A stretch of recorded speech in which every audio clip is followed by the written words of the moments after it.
गुस्ताखी करते हुए क्या कहा वो जरा आप सुने। है ना, ख्वाजा मतलब हिजड़ा ही तो होता है ना, ख्वाजा मतलब हिजड़ा ही तो होता है। आप देखें डिक्शनरी की किताब फिरोजुल लुगात में ख्वाजा के माने हिजड़ा बताया हुआ है, फिरोजुल लुगात में ख्वाजा के माने हिजड़ा बताया हुआ है। अब वो मुख्तलिफ कौमों में मुख्तलिफ माने हैं बहरहाल, लेकिन हमारे यहाँ ख्वाजा हिजड़ों ही को कहा जाता है। लेकिन हमारे यहाँ ख्वाजा अल्लाह से बाकायदे उसने बयान, है ना, ख्वाजा मतलब हिजड़ा, है ना, की किताब फिरोजुल लुगात में ख्वाजा के माने हिजड़ा बताया हुआ है, फिरोजुल लुगात में ख्वाजा के माने हिजड़ा बताया हुआ है। अब वो मुख्तलिफ कौमों में मुख्तलिफ माने हैं बहरहाल, लेकिन हमारे यहाँ ख्वाजा हिजड़ों ही को कहा जाता है, लेकिन हमारे यहाँ ख्वाजा हिजड़ों ही को कहा जाता है। चुनांचे हमारे यहाँ जो है अजमेर शरीफ में जो ख्वाजा गरीब नवाज है, अजमेर शरीफ में जो ख्वाजा गरीब नवाज है, अल्लाह की कसम बता रहा हूं, मुझसे तो बाकायदे उसने बयान दिया कि वो पूरे हिजड़े और हिंदुस्तान, पाकिस्तान, बांग्लादेश से ट्रेनें उनके लिए फ्री होती हैं। और ये रजब का महीना आ रहा है, या जमात-उस-सानी है ना, ये रजब 6 रजब को उनका उर्स शुरू होगा और आज ही से भीड़ शुरू होगी और चारों तरफ से वो ढोले डफलियां लेके सारे हिजड़े वहां जमा होते हैं। और उनसे कहा जाए, तुम कहा जाए तो कहते हैं कि जी हमारी कौम के लोग थे, हमारी कौम के हजरत थे, हमारी कौम के हजरत थे, हम ही नहीं, हम अगर उर्स में हाजिर होंगे तो हमारी बिरादरी के लोग हमें निकाल देंगे। हमारे यहाँ बॉम्बे भिवंडी में एक हिजड़ा था, वो ये बताता था कि वो हमारे ही बिरादरी के थे। ये हिजड़े अपनी बिरादरी के हजरत ख्वाजा साहब को मानते, अल्लाह की कसम, ये हिजड़े अपनी बिरादरी के हजरत ख्वाजा साहब को मानते, अल्लाह की कसम। इसलिए आप देखें जितने हिजड़े होंगे आपको वहां मिलेंगे और ट्रेनिंग के लिए फ्री, इनके लिए टिकट है, कुछ भी नहीं है, सब फ्री। क्योंकि मर्दों का डब्बा अलग होता है, औरतों का डब्बा अलग होता है, इनका तो कोई डब्बा ही नहीं होता है, ये तो बेडब्बे के होते है ना। तो इसके लिए कहते हैं कि हमें कोई डब्बा बताओ, हमारा तो कोई डब्बा ही नहीं तो टिकट दो तो डब्बा दो, डब्बा तो है ही नहीं तो फिर टिकट कहां। तो ये सब माफ है इनके लिए। तो बाकायदे ये हिजड़े जाते हैं अजमेर के अंदर और पूरा इज्तिमा होता है। और आज भी अल्लाह की कसम आज भी जाके देखो, चारों तरफ से हिजड़े हिंदुस्तान से, पाकिस्तान से, बांग्लादेश से अपनी अपनी टोलियां बना के जाते हैं और ये कहते हैं कि ख्वाजा साहब हमारे ही थे, कि ख्वाजा साहब हमारे ही थे। ख्वाजा का मतलब उसने बताया हिजड़ा होता है। पहली चीज कहा कि ख्वाजा का मतलब क्या होता है, हिजड़ा। दूसरा कि सारे हिजड़े जाते हैं अजमेर, और अजमेर जाओ तो उनसे पूछो कि क्यों अजमेर जाते हो, तो वो हिजड़े कहते कि ख्वाजा साहब हमारी ही कौम में से थे, माज़अल्लाह अस्तगफिरुल्लाह, यानी ख्वाजा हिजड़े थे वो बोल रहा है। अब बोलता भिवंडी के हिजड़े ने मेरे को बताया, मेरे समझ में नहीं आया हिजड़े के पास गया क्यों था।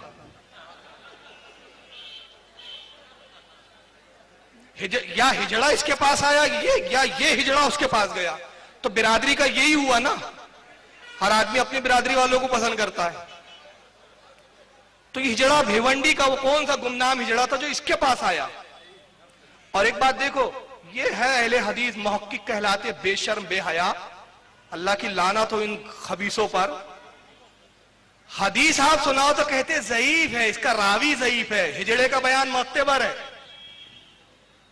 पैमाना देखो, ये पैमाना है। अगर आप कोई हदीस सुनाओ किसी बुजुर्ग की फजीलत में, किसी आलिम की फजीलत में, किसी नबी की फजीलत में, तो फजीलत हजम नहीं होती तो फौरन कह देंगे ये हदीस ज़ईफ है, इसका रावी जो है वो झूठा है, इसका रावी सही नहीं है, इसका रावी ज़ईफ है, इसका रावी मुअत्तबर नहीं है, फला इमाम ने कहा कि ये रावी पर एतमाद ना किया जाए, और ये हिजड़ों पर एतमाद कर लेता है, हिजड़ों के बयान को मुस्तरद मान लिया। एक चीज। और तीसरा क्या बोलता है, ट्रेन में हिजड़े जाते तो उनका डब्बा ही नहीं होता। इसको बड़ी गहरी तहकीक है यार। भाई हम मर्द हैं, सीधा ट्रेन में जाते अपना, मैं तो कितना सफर करता हूं ट्रेनों का, दिन रात प्रोग्रामों में रहता हूं, तो भाई मैं अपना रिजर्वेशन का टिकट देखता हूं, बोगी नंबर देखता हूं, सीट नंबर देखता हूं, जाके बैठ जाता हूं। आज तक तौफीक ही नहीं, पता ही नहीं चला कि ट्रेनों में हिजड़ों का डब्बा रहता कहां है, औरतों का काम, मर्दों का। इसको बड़ी तहकीक है। तो समझ में आ रहा है कि कौन किस बिरादरी का है। मगर बहरहाल मैं कुछ इल्मी भी जवाब दूंगा ताकि इनके होश ठिकाने आ जाए। उसने फिरोजुल लुगात का हवाला दिया। उसने कहा फिरोजुल लुगात जो उर्दू जबान की, उर्दू लुगत मुअत्तबर लुगत है उर्दू जबान की, उसने कहा फिरोजुल लुगात में हिजड़े का मतलब, ख्वाजा का मतलब हिजड़ा है। आइए जरा फिरोजुल लुगात को देखते हैं। मैं आपके सामने फिरोजुल लुगात ला रहा हूं, ये फिरोजुल लुगात है, वही डिक्शनरी जिसका इसने हवाला दिया। अब मैं बारहा कहता आ रहा हूं कि जाहिलों का नाम गैर मुकल्लिद होता है, इसको लिख लें आप। और मैंने कल भी कहा, जब भी कोई कहे कि मैं अहले हदीस से बोलना, अच्छा अच्छा माशाल्लाह आप जाहिल है, बस ये उनका नाम रख दो आप। फिरोजुल लुगात इस सफा आपके सामने आ रहा है, इसका सफा नंबर 597। 597 पर ख्वाजा का मतलब क्या लिखा है फिरोजुल लुगात में, आइए जरा देखते हैं। पहले ये अंडरलाइन किया हुआ है खाजगान, ख्वाजा की जमा, फे लिखा है, फे से मायने फारसी का लफ्ज है ये, खाजगान फारसी जबान का लफ्ज है। फिर लिखा है मीम से, इसका मतलब है मुजक्कर, ये लफ्ज मुजक्कर है, मुअन्नस नहीं है। गौर करें, अहले जबान इसको समझ रहे होंगे, ये लफ्ज ही मुजक्कर है, मुअन्नस नहीं है। और हिजड़ा कौन होता है? जो ना मुजक्कर होता है ना मुअन्नस होता है, लेकिन ये मुजक्कर है। खुदावन ख्वाजा के मायने, खाजगान ख्वाजा की जमा, मालिक आका सरदार लोग। फिर लिखा है ख्वाजा, खुदावन साहिब सरदार आका। तुरान में सादात का लकब, ईरान का शहर है तुरान, वहां पर सादा जो सैयद लोग होते हैं, आले रसूल होते हैं, उनको ख्वाजा कहा जाता है, सैयदों को ख्वाजा कहा जाता है। कश्मीरियों का लकब, कश्मीरियों का क्यों? क्योंकि बहुत खूबसूरत होते हैं, गोरे गोरे होते हैं, ये उनको भी ख्वाजा कहा जाता है। अब चौथे नंबर पे लिखा है हिजड़ा। एक मायने हिजड़ा है, एक मायने उसके क्या है? हिजड़ा। मगर कितने मायने उसके अच्छे हैं? खुदावन 1, साहिब 2, सरदार 3, आका 4, तुरान में सादात का लकब 5, कश्मीरियों का लकब 6 को छोड़ा, 7वें को पकड़ा उसने सिर्फ। चलिए अब इसको मैं इसका जवाब अभी आगे दूंगा। आइए दूसरी लुगत देखते हैं। उसने तो एक ही लुगत का हवाला दिया, मैं बहुत सारी लुगतों के हवाले दूंगा आपको। ये लुगत किशोरी है, फारसी जबान की लुगत। क्यों? क्योंकि अभी आपने देखा कि ये लफ्ज काय का है? फारसी का है। आइए फारसी जबान की भी लुगत को हम देखते हैं। लुगत किशोरी, लुगत किशोरी का सफा 178, ये फुल स्कैन पेज और ये उसका बड़ा कोर्स। ख्वाजा, ख्वाजा के मायने हैं साहिब खाना, यानी घर का मालिक। फिर घर का मालिक, सरदार, पीर, मालदार, हाकिम, हाकिम यानी बादशाह, साहिब जमीयत, दिल, रूह। अब एक मायने दिया है, वो खिदमतगार जिसका आलाए तनासुल काट डाला गया हो, ये एक मायने। और तुरान में लकब सादात का होता है और बामायने वजीर बादशाह के भी मुस्तआमल हुआ है, यानी बादशाह और वजीर के लफ्ज में भी ये इस्तेमाल लफ्ज जो है होता है। अब इसमें भी कितने मायने दिए ख्वाजा के? साहिब खाना 1, घर का मालिक 2, सरदार 3, पीर 4, मालदार 5, हाकिम 6, साहिब जमिया 7, दिल 8, रूह 9, तौरान में सादात का लकब 10, बामायने वजीर 11, बामायने बादशाह के मुस्तआमल है 13 अच्छे मायनों को छोड़ा और कौन सा मायने पकड़ा उसने? खिजड़े वाला। चलिए इसको अभी ध्यान में रखिए।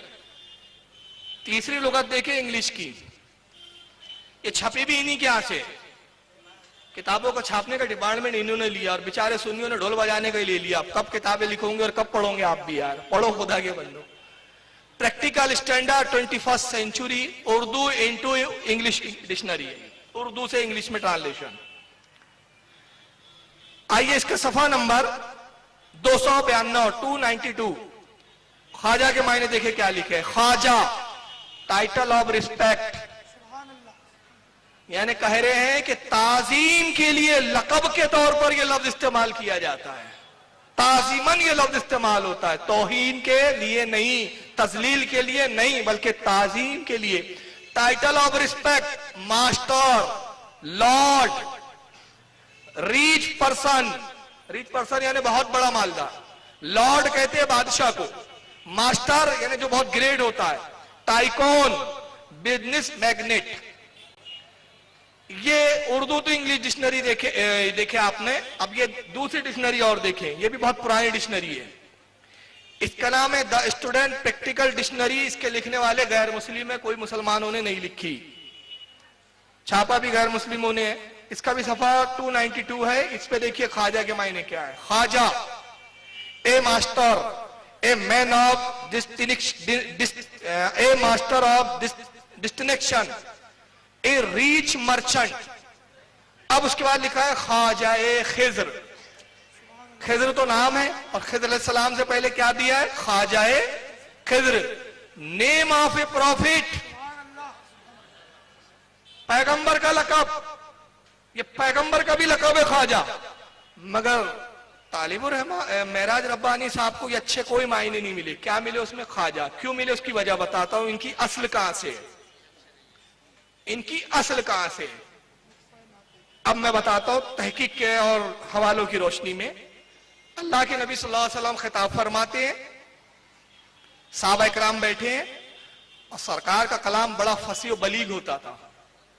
सरकार साहिब कलाम थे, तो कलाम जब बहुत दुश्वार हो जाता सहाबा के लिए, समझ में नहीं आता कुछ बात सहाबा के, तो साहबा इकराम अर्ज करते, राइना या रसूल अल्लाह, अल्लाह के रसूल हम पर रियायत कीजिए, हम पर रहम कीजिए। मतलब आपका ये जुमला, ये बात हमारे समझ में नहीं आई, हम पे रहम कीजिए आका। अब मुनाफिकीन भी बैठे हुए थे पीछे, उनकी जबान में राइना के मायने होते थे हमारे भेड़ों को चराने वाले, चरावा होते थे। और वो रसूलुल्लाह की तौहीन की नियत से राइना को राइना खींच कर पढ़ते थे और उसके मायने लेते थे ऐ हमारे भेड़ों को चराने वाले, और हंसते थे। एक मर्तबा एक साहबी, गालिबन मुआज इब्ने साद है या साद बिन मुआज है, या थोड़ा सा कंफ्यूजन हो रहा है मुझे जी, मुआज बिन साद है। देखिए माशाल्लाह हज़रत ने रहनुमाई कर दी। ये आलिम थे और उनकी जबान जानते थे। ये किसी वक्त ताखीर से आए, ये पीछे बैठे हुए थे और ये मुनाफिक पीछे बैठते थे, सामने नहीं बैठते थे। और साहबा तो सामने बैठने के लिए जुस्तजू करते थे कि रसूलुल्लाह के चेहरे ज़ेबा की जियारत करते रहे।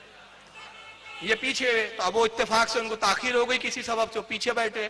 अब रसूलुल्लाह ने जैसे कलाम किया तो इन्होंने बीच में, साहबा ने कहा अराइना या रसूलुल्लाह, अल्लाह के रसूल हम पे रियायत कीजिए, तो इन्होंने भी खींचा अराइना या मोहम्मद, ऐ मोहम्मद हमारे भेड़ों को चराने वाले। साहबी थे वो, जलाल आ गया, तलवार खींची, निकाला, कहा मर्दूदो मेरे आका की गुस्ताखी करते हो, तुम्हारा सर कलम कर दूंगा मैं। शोर हुआ था, अल्लाह के नबी ने फरमाया मुआज क्या बात है? अर्ज़ किया या रसूलल्लाह ये तौहीन करते हैं आपकी। तो वो मुनाफिकों ने कसम खाना शुरू कर दिया। ये जुमला याद रखे, मुनाफिकों ने कसम खाना शुरू कर, हमारा मकसद वही नहीं है, हम तो वही बोलते जो आए सहाबा इकराम तुम कहते हो, जो नबी आपके मानने वाले कहते हैं हम भी वही कहते हैं, हमारा मकसद ना तौहीद है। ये खामोखा इल्जाम लगा रहे। उन्होंने मतलब झूठ कहना शुरू किया। कुरान अजीम की आयत करीमा नाजिल हुई, पारा नंबर 1 सूरह बकरा आयत 104 की आयत नाजिल होती है, या अय्युहल्लज़ीना आमनू ला तक़ूलू राइना व क़ूलू ज़ुरना वस्मऊ वलिल काफ़िरीना अज़ाबुन अलीम। ऐ ईमान वालो, आज से राइना ना कहो बल्कि क्या कहो, उन्जुरना, ऐ अल्लाह के नबी आप हम पर नजरे करम कीजिए। और उसके बाद क्या कहा, वलिल काफिरीना अज़ाबुन अलीम, और काफिर जो झूठे हैं उनके लिए दर्दनाक अजाब है। तो राइना के एक मायने क्या थे, हम पर रहम कीजिए, हमारी रियायत कीजिए। ये मायने अच्छे थे, सहाबा जब इस्तेमाल करते थे तो अच्छी नीयत से करते थे, और यही लफ्ज जब मुनाफिक इस्तेमाल करते थे तो बुरी नीयत से करते थे। तो जब मुसलमान सुन्नी सहाबा की सुन्नत अदा करते हुए मोइनुद्दीन को ख्वाजा कहते हैं तो अच्छी नीयत से कहते हैं, मगर जब ये मुनाफिकों की औलाद ख्वाजा बोलता है तो उससे मुराद हिजड़ा लेता है। बात समझ में आ गई कि नसब नामा चला कहां से है, सिलसिला नसब मिलता किससे है। तो अच्छे सारे मायनों को छोड़ा और किसको पकड़ा उसने, ख्वाजा। और एक बात बताऊं मैं, तहकीकी बात, वक्त नहीं है वरना मैं इसकी बहुत मिसालें देता, सिर्फ एक मिसाल देके गुजर जाऊंगा। हमारी जबान में, चाहे अरबी जबान हो, चाहे उर्दू या फारसी हो या और कोई जबान हो, एक लफ्ज के कई मायने होते हैं, अच्छे भी होते हैं बुरे भी होते हैं। मगर वही लफ्ज जब किसी बुजुर्ग शख्सियत की तरफ उसका इंतसाब किया जाता है या उनसे मंसूब होता है तो वहां अच्छे लफ्ज मुराद ली जाती है, और वही लफ्ज जब किसी बुरे के लिए इस्तेमाल होता है तो वहां बुरे मायने लिए जाते हैं। शख्सियत पर दारो मदार होता है अल्फाज के मायनों का। एक मिसाल ले दूं, रसूलुल्लाह की सबसे चहीती बेटी का नाम क्या है बताइए? सरकार की सबसे चहीती बेटी का नाम क्या है बताओ, कौन है?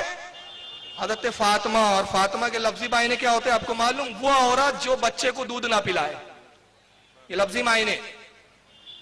अब बताइए आप अपनी बेटियों का नाम, मेरी खुद बेटी का अल्हम्दुलिल्लाह 2 बेटियां मेरी और दोनों बेटियों का नाम फातिमा है। एक का नाम है शिफा फातिमा, एक का नाम है रिदा फातिमा। आप लोग में भी से बहुत सबकी बच्चियों के नाम फातिमा है। तो आप खुदारा बताइए, जब आप अपनी बेटी का नाम फातिमा रखते हो, क्या ये सोच के कि वो औरत जो दूध ना पिलाए बच्चों को? नहीं, आपकी मुराद क्या होती है? नबी की बेटी से निस्बत, उनकी कनीजी में इसका शुमार हो जाए तो बेड़ा पार, ये मुराद होती है ना। तो अच्छी मुराद लेना ये अहले ईमान का शेवा है, और बुरी मुराद लेना ये मुनाफिकों का किरदार है, और ये उसी से है। अब आइए दूसरा तस्वीर करो, इनको ख्वाजा गरीब नवाज के आके हिजड़े नजर आ गए, उलमा से माजरत के साथ जी, इनको ख्वाजा गरीब नवाज के हिजड़े नजर आ गए। सऊदी अरब में बैठकर उसको अजमेर की जमीन पर हिजड़े नजर आ गए। बगल में कितने हिजड़े नाच रहे हैं वो नजर नहीं आ रहे। आइए जरा सऊदिया के कुछ हिजड़ों की झलक दिखा दूं मैं आपको।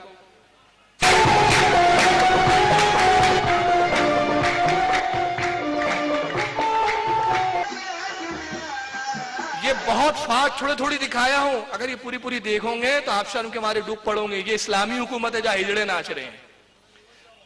हाँ, फिर से देखें, यस।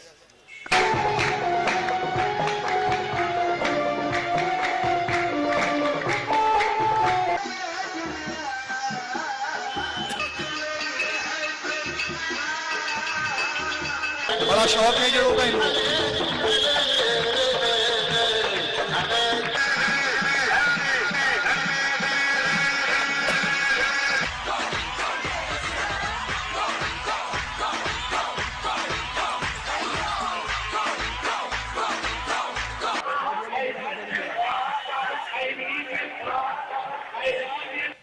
अर्ज कर दूं, गंज के कुछ चावल है, पूरी बिरयानी बदबूदार है इनकी। और अब समझ में आ गया महराज रब्बानी का, उनका डब्बा अलग होता है, इनका डब्बा अलग होता है। हिजड़े ने बहुत ताल्लुक है हिजड़ों से इनका। अब आप चौंकिए मत, हिजड़ों से इतनी मोहब्बत और पिछवाड़ी से ही मोहब्बत है इनको। बहुत महज़ब अंदाज में बोल रहा हूं, पिछवाड़ी से बड़ी मोहब्बत है इनको, माजरत के साथ। अब आइए आप चौंक जाएंगे, एक किताब दिखा रहा हूं मैं, हवाला दिखाना मेरी जिम्मेदारी, ना दिखाऊं तो अपने असली बाप की औलाद ना बोलना मुझे। अब जरा देखो, चौंक जाएंगे आप। ये किताब का नाम सामने आ रहा है, फतावे अहले हदीस अल मारूफ बिही फतावे बरकातिया। बड़ी गलतफहमी हो गई थी किताब खरीदते वक्त मुझे। मैं दिल्ली गया एक मर्तबा, दिल्ली में एक प्रोग्राम के सिलसिले में जाना हुआ, वहां पर मैं किताबों के स्टॉल पे गया। मेरी आदत है जिस शहर में जाता हूं पहले मैं लाइब्रेरियां खंगालता हूं, और इन्हीं की खंगालता हूं पहले। मैं गया तो यहाँ किताब देखी, फतावे बरकातिया। मैं समझा यार ये वहाबियों का इदारा है, और फतावे बरकातिया, तो ये बरकाती के किसी बुजुर्ग की किताब होंगी, सिलसिले बरकातिया के हमारे महारारा शरीफ के। मैंने ले लिया, घर आके पढ़ा तो मालूम आ रहे नहीं साहब, बरकातिया के नाम पे तो ये नजासिया है। इसके लिखने वाले शेकुल कुल फिल कुल, शेखों के कुल है ये। हजरत अल्लामा अबुल बरकात अहमद शेखुल हदीस जामे इस्लामिया गुजरावाला। दिखाइए, ये फतावे बरकातिया। ये मर गए और मरकर मिट्टी में मिल गए। इनके शेखुल कुल है ये, गैर मुकल्लिद अहले हदीस के, पाकिस्तान में थे ये। आइए इसका सफा नंबर देखें, सफा नंबर 37, ये पूरा फिल स्कैन पेज। अब आइए एक मसला पूछा जा रहा है उनसे, अबुल बरकात साहब से। सवाल नंबर 2, 2 सवाल पूछे गए। सवाल नंबर 2, क्या मुखन्नस ब्रैकेट में लिखा हिजड़ा इमामत करा सकता है? क्या हिजड़ा इमाम बन सकता है? जवाब, मुखन्नस यानी हिजड़ा अगर समझदार हो तो इमाम बन सकता है, यानी जमात करा सकता है, सिर्फ अपने जैसे लोगों की। तो अब गैर मुकल्लिदों से गुजारिश है, एक मस्जिद तामीर करो, उसका नाम रखो हिजड़ा मस्जिद। यहाँ का इमाम भी हिजड़ा, मुअज्जिन भी हिजड़ा, मुक्तदी भी हिजड़े, और उसका इमाम महराज रब्बानी को रखो भाई। उसको बहुत तहकीक है हिजड़ों के ऊपर। इमामत वही कर सकता है, इमामत का मसला है, जो मुक्तदियों को भी अच्छे से जानता हो और हिजड़ों के मसाइल से भी वाकिफ हो। महराज रब्बानी को उसको रखो भाई। तो इनका हिजड़ा इमाम बन सकता है, समझ रहे? तो अगर ख्वाजा के दरबार में कुछ हिजड़े जाते हैं तो अहले सुन्नत उससे बरी, मगर तुम्हारे यहां तो हिजड़े इमाम बनते हुए नजर आ रहे हैं भाई। तुम मुक्तदी किसके हो? तो अपने भी तो गिरेबान में झांको प्यारे हो।